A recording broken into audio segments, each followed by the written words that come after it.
ये बड़ी खबर है। पहली तस्वीर रामलला की पहली झलक, रामलला की पहली तस्वीर इस वक्त न्यूज 18 इंडिया पर ऑन एयर है। ये रामलला की पहली तस्वीर इस वक्त जो है वो न्यूज 18 इंडिया पर ऑन एयर है। आज आपको बताते हैं रामलला जो है वो गर्भगृह में विराजमान होंगे, आज उनका गृह प्रवेश। और ये जो तस्वीर इस वक्त आप देख रहे हैं रामलला की, वो एक्सक्लूसिव तस्वीर पहली जो अरुण योगीराज, मूर्तिकार अरुण योगीराज की तरफ से बनाई गई है। ये पहली बार न्यूज 18 इंडिया पर आप वो तस्वीर देख रहे हैं। अब तक झलक नहीं आई थी, इंतजार लाखों करोड़ों राम भक्त कर रहे थे, पूरी दुनिया को इंतजार था। और अब जो इस वक्त आप तस्वीर देख रहे हैं अरुण योगीराज द्वारा बनाई गई, जो बार बार जिसका जिक्र चंपत राय ने किया कि 3 मूर्तियां थी, जो बाल स्वरूप 5 वर्षीय प्रभुराम की तस्वीर को उकेरा गया पत्थर पर। 3 तस्वीरें थी, 3 में से एक को चुना गया था। जिस तस्वीर को चुना गया वो इस वक्त न्यूज 18 इंडिया पर लाइव है।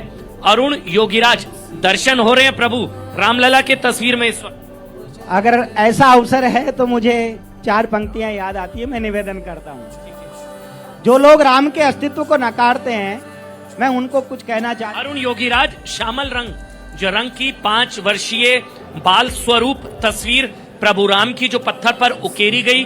3 मूर्तियां थी, 3 में से एक का चयन किया गया अरुण योगीराज द्वारा। ये जो मूर्ति रामलला की तैयार की गई है। जी, मैं जो राम के अस्तित्व पर टिप्पणी करते हैं, मैं उन पर कुछ कहना चाहता हूं। जी जी जी कि राम कहाँ कहाँ है।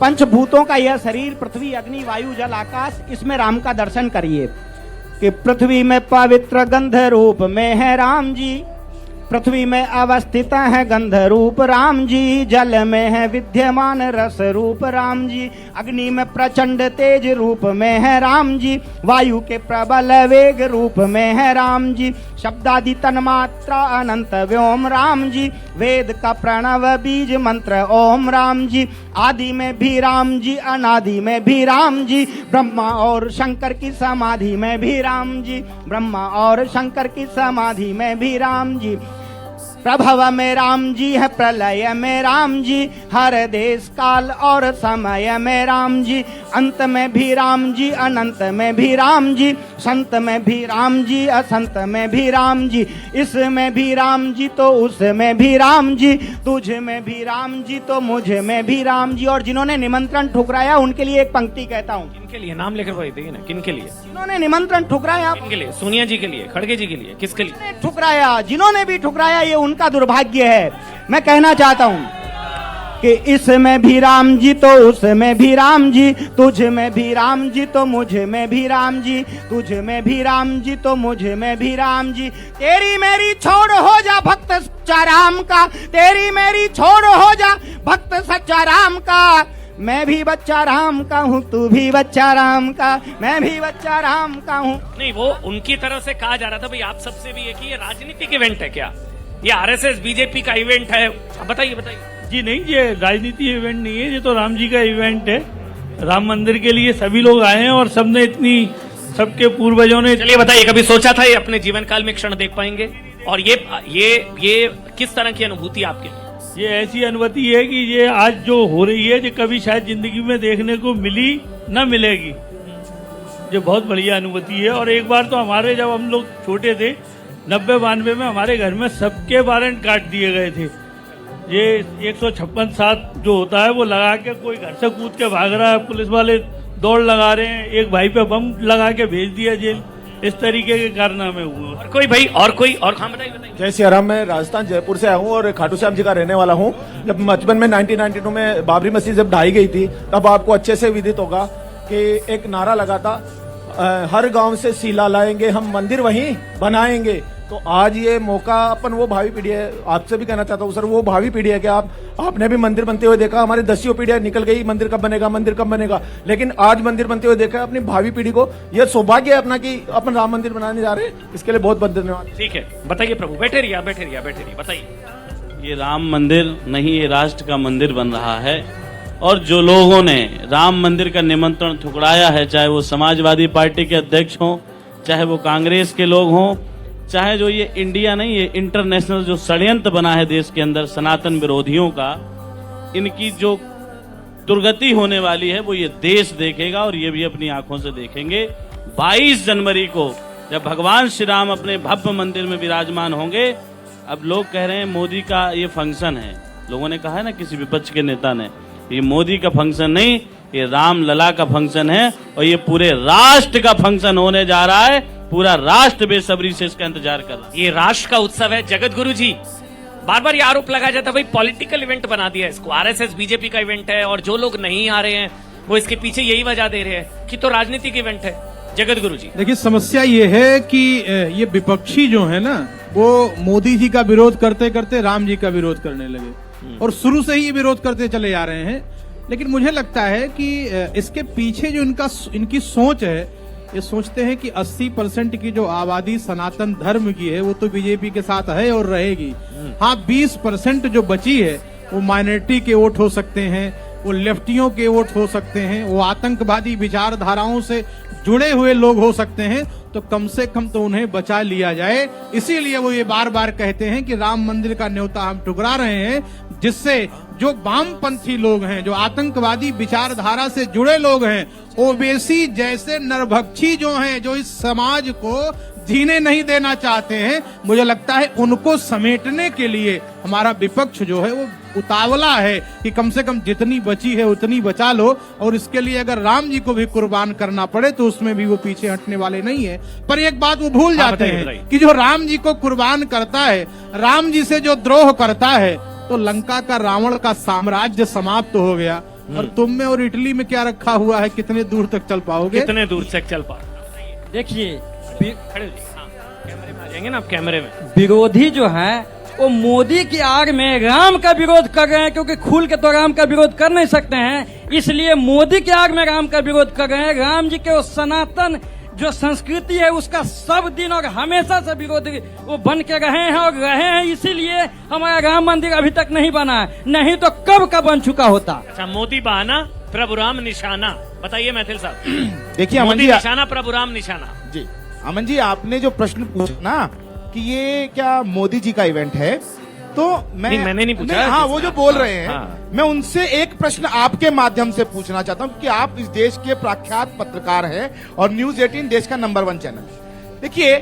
अगर भगवान श्री रामचंद्र विराजमान के लिए संघर्ष जिन्होंने किया, विश्व हिंदू परिषद ने किया, राष्ट्रीय स्वयंसेवक संघ ने किया, उसके अलावा सनातनियों ने किया, ऐसे ऐसे सनातनियों ने किया जिनका नाम हम आज जानते भी नहीं। आज जो भगवान राम लला विराजमान के प्राण प्रतिष्ठा कार्यक्रम हो रहा है, तो उसका आयोजन जो है वो कौन करेगा? उसका आयोजन दारुल उलूम देवबंद करेगा क्या? तालिबान करेगा? आईएसआईएस करेगा? या कांग्रेस करेगी? या समाजवादी पार्टी जिन्होंने गोली चलाई? अरे भैया, जो कोर्ट के द्वारा वो कह रहे थे कि वो संकल्प एक तरीके से ड्यूटी थी, माहौल खराब कर रहे थे वहां पर कुछ लोग, इसलिए गोली चलाना सरकार का कर्तव्य था। अच्छा, स्वामी प्रसाद मौर्य। अमन भाई, 1528 में मीर बाकी ने इसी अयोध्या जी में मंदिर को ढहाकर जो बाबरी मस्जिद बनाई थी, लाखों जो हिंदू है उनका नरसंहार करके खून को गारे में मिला के इस बाबरी कलंक को बनाया था, वो अपमान था या ये परेशानी का सबब था? मैं पूछना चाहता अरविंद सिंह जी, जब कार सेवकों का परिवार इस तरह के वक्तव्यों को देखता है तो बुरा लगता है? बहुत बुरा लगता है, बहुत दर्द होता है उनको, क्योंकि जो सपना कार सेवकों ने देखा, पूरे हिंदुस्तान ने देखा, आज जो सपना भव्य और दिव्य और अलौकिक मंदिर के रूप में भगवान श्री रामचंद्र जी का बनने जा रहा है, कार सेवकों उनके परिवार को बहुत पीड़ा है, बहुत असहनीय पीड़ा है। लेकिन आज एक युग का परिवर्तन हो गया है। त्रेता युग जो हम लोग पुराणों में पढ़ते थे, वेदों में पढ़ते थे, आज वाकई त्रेता युग सन 90 और 92 को देखते हैं तो आज लगता है त्रेता युग आ गया है। यही त्रेता युग है। जय श्री राम। और यह राष्ट्र की राजधानी बनने जा रही है अयोध्या। 140 करोड़ हिंदुओं, जो भारतवासी हिंदू हैं, 140, उनके साथ साथ पूरे विश्व को हिंदुओं की एक प्रणेता है, एक अग्रणी भूमिका के रूप में। अच्छा, जिस गोंडा के पुल का जिक्र हो रहा था ना, मैं अरविंद जी के साथ कल वहां गया। सत्यवान सिंह जिन्होंने बलिदान दिया, उनके भाई मेरे साथ थे, अरविंद जी मेरे साथ थे। एक बार वो रिपोर्ट दिखाएंगे, लेकिन उससे पहले आप कुछ बोली दीजिए। एक गीत सुना देता हूँ आपको मैं जी। इतना सुंदर अवसर है कि राम आएंगे तो अंगना सजाऊंगी, दीप जला के दिवाली मैं मनाऊंगी, मेरी झोपड़ी के भाग आज खुल जाएंगे, राम आएंगे। ओ मेरी झोपड़ी के भाग आज जग जाएंगे, राम आएंगे। हो राम आएंगे आएंगे राम आएंगे, ओ राम आएंगे आएंगे राम आएंगे। ओ मेरी झोपड़ी के भाग आज जग जाएंगे, राम आएंगे। जी हाँ, राम आएंगे। मैं एक बार वो बाबा से जरूर बात करूंगा जो मेरे शो के दौरान बीच में आए, जिनके चेहरे पर एक अलग सा जो है मुझे संतोष नजर आ रहा है। मैं इसलिए विशेष तौर पर आपके पास आया हूं। बाबा, इन तस्वीरों को देखकर, रामलला के मंदिर को देखते हुए मैंने वही सवाल सबसे पूछा, आपको ये अनुभूति थी ये हो पाएगा? कभी सोचा अपने जीवन काल में क्षण देख पाएंगे आप? देखिए, राम जी की इच्छा से ये कार्यक्रम तो प्रारंभ में होना ही था, लेकिन लोगों को समय की निश्चित स्थिति का निश्चित नहीं था, क्योंकि ये प्रारंभ में जो भगवान ने नियत कर दिया वो तो पूर्ण होना ही था। आज जो पूर्ण रूप से साकार रूप में जो है सत्य हुआ, ये परमात्मा की ही इच्छा थी। बगैर उनकी इच्छा के कोई कार्य होते ही नहीं है। जो भी ताकत शक्ति मिल रही है सब परमात्मा की ही देन है। इसीलिए उनके इस कार्य हेतु ये कार्य जो है चल रहा है। इसमें कोई भी शक्ति किसी भी प्रकार से रोक नहीं सकती। अच्छा, एक बार वो गोंडा में जब हम गए, वहां पर जिस शक्ति का जिक्र अभी इन्होंने किया, वो रिपोर्ट एक बार दिखा देते हैं कि किस तरह से वहां कार सेवकों ने भी बताया कि कहां पर गोली चली और कहां पर गोलीकांड हुआ। वो रिपोर्ट देखिए आप। हमारे साथ कुछ लोग हैं जो शायद संभवतः उस वक्त यहाँ पर मौजूद थे, यहीं से सब जा रहे थे, कूच कर रहे थे और यहीं पर गोलीबारी हुई थी। यहाँ पर बहुत बड़ी संख्या में कार सेवक पूरे देश से, प्रदेश से, जिले से आकर के इकट्ठा थे और वो अंदर जाने के लिए पूरी ताकत के साथ, तो पुलिस की दीवार बनी हुई थी, वो रोक रहे थे और इधर से कार सेवक उनको धक्का देते हुए अंदर जाने का प्रयास कर रहे थे। इसी पुल से, यहीं से पुल से बहुत दूर तक गए। और यहाँ जो भीड़ थी वो नेतृत्व नहीं था, क्योंकि पहले तो जो भी आता था वो नेताजी को ढूंढता था। उस समय अभी सांसद ब्रिजभूषण जी को, जी वो माननीय सांसद जी उस समय सांसद नहीं थे, तो उस समय नेताजी को ही लोग ढूंढ रहे थे। लेकिन नेताजी चूंकि जेल में चले गए, यहाँ जब लोग खाना पीना कुछ मिलता था तो बताया जाता था कि वो तो जेल में चले गए, तो अनियंत्रित थी भीड़, वो अनियंत्रित हो उठती थी और वो पूरा धक्का देते हुए आधी दूर तक चले गए। उस बलिदान यहीं पर हुआ कुछ कार सेवकों का। इस जगह पर जब गोली चली 2 नवंबर को और 30 अक्टूबर को, 2 दिन जब अंदर गोली चल जाती थी, जब सूचना आती थी, तो उसके बाद यहाँ लाठीचार्ज और फायरिंग होती थी। कुछ लोग पुल के नीचे कूद गए। अच्छा, यहीं से पुल के नीचे? हाँ, वहाँ आगे जाकर के जब बीचों बीच में पहुंचने के बाद लोग वहाँ नीचे पुल के नीचे कूद जाते थे। जब पुलिस का फायरिंग हुआ, लाठीचार्ज हुआ, आंसू गैस का मुझे ध्यान है कि आंसू गैस का गोला आकर के गिरा, तो वहाँ लोगों के, कार सेवकों के हाथ में डंडे थे, उसको उठा करके पुलिस के तरफ ही फेंक दिया करते थे। फिर गोली चलने लगी। जब गोली चलने लगी तो किसी ने किसी को देखा नहीं, हम भाग रहे थे। ऐसे ही गोलीकांड में जो एक का बलिदान हुआ वो सत्यवान जी हैं, सत्यवान सिंह हैं, और आप उनके भाई हैं। 22 तारीख को गोली चली थी। 22 तारीख को गोली थी।